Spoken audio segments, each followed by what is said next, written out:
Guys, good evening.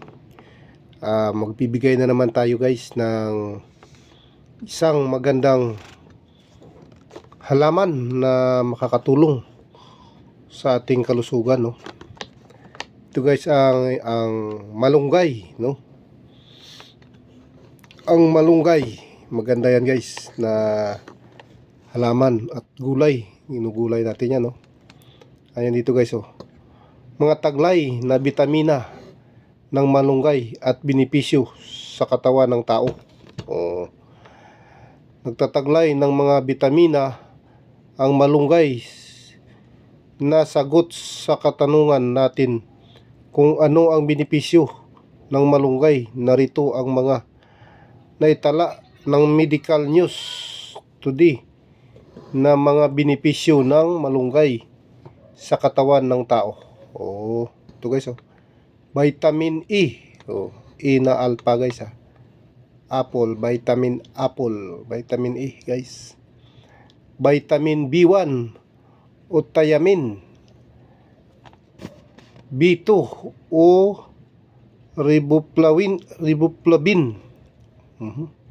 B3 o niacin at B6 folate at vitamin C, calcium, potassium, magnesium, phosphorus, zinc. Dagdag pa rito, napakababa ng fats content ng malunggay at wala itong dulot na harmful cholesterol. Yun guys, di ba? Ang ganda ng mga bitamina ng malunggay, no? Kaya pala yung mga taga-probinsya, yung mahilig maggulay ng malunggay, malulusog yung katawan, no? Dahil marami palang magandang benepisyo sa katawan ng malunggay. Maraming mga bitamina na ibibigay sa ating katawan, no? Ito pa guys, dagdag pa, nakapagpalakas ng katawan dahil sa siksik ito sa vitamins at sustansya. Nakakapagpalakas ito ng katawan lalo na sa mga bata na kailangan ng source of energy. Yun, diba? Ang ganda talaga ng malunggay, no?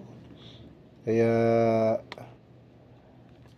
simula ngayon guys, no, maggulay kayo parati ng malunggay o di kaya magpakulo kayo ng malunggay, no. Pakuluan nyo tapos inumin yung tubig ng malunggay, no. Sirbi tubig, maganda pala ito talaga sa kalusugan ng malunggay, no. Yan guys ay binigay natin na kaalaman sa inyo para may ideya kayo, no, para manatili tayong malusog guys, no. Kasi kailangan natin maging malusog para maganda ang buhay kapag malusog tayo, diba? So yun guys, hanggang dito na lang muna. So sa susunod na naman natin na video guys, magbibigay tayo ulit kung ano pa yung mga magandang benepisyo ng malunggay, no. So ngayon hanggang dito na lang muna guys, ha. So sana nakatulong tayo sa inyo, nakakuha kayo ng aral dito sa ating content, no. So maraming salamat.